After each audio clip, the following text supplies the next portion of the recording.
Hello, I'm Citrus, and you're looking at the high-grade Genoace Custom from Gundam AGE. This kit came out in November 2011 and retails for 1200 yen. Here's a size comparison with the high-grade AGE 1. The build is really simple. It took me only about 5 hours to complete, and there's really not much going on here.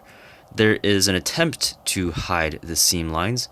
For example, there are none on the legs or the feet or the chest, but the ones on the upper arms and the shoulder are pretty obvious.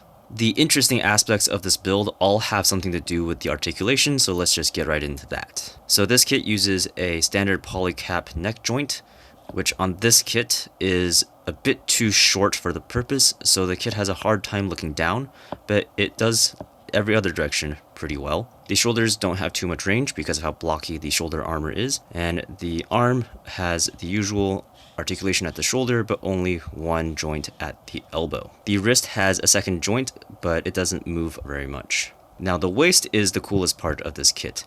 Because of the way the polycaps are arranged, you get very free rotation horizontally and side to side, and forwards and back. Because of the shape of the chest here, the middle of the joint can't actually separate, so the whole joint assembly is very sturdy. In the lower waist, there aren't any swinging joints for the hips, just universal joints at the top of the legs, which have decent mobility. There are no front skirts to get in the way, but because this joint doesn't come down any lower, you can't get the leg to kick out more than 45 degrees.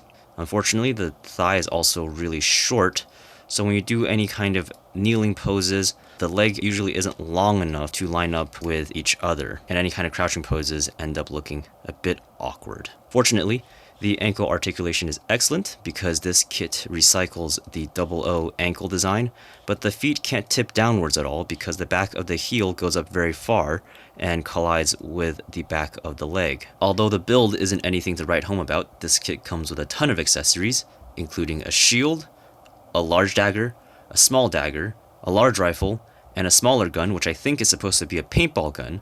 You can store the small dagger pretty easily in the shield, and the large dagger can attach to the rifle as a bayonet. Be careful because the clip on the gun can scrape off the paint on the dagger. This was another kit that I decided to put together as part of my little Gunpla vacation after the Perfect Grade RX-78, and for that purpose, this kit was excellent. It was very easy to build, and the end result was pretty satisfactory. The only problem with this kit is that it is a little bit hard to find because Gundam AGE, as you all know, was not a very popular series. So when you try to find these nowadays, because these kits aren't reprinted very often, the prices do tend to be a little bit high. Of the 3 versions of the Genoace, this is definitely the one to pick up because it has the most accessories. Also because the Genoace 2, which is a direct copy of this kit, it requires 2 colors on the head, but the head is not cast in a way to allow the color separation to happen, so you either need to paint it or use the included sticker, which is pretty awful.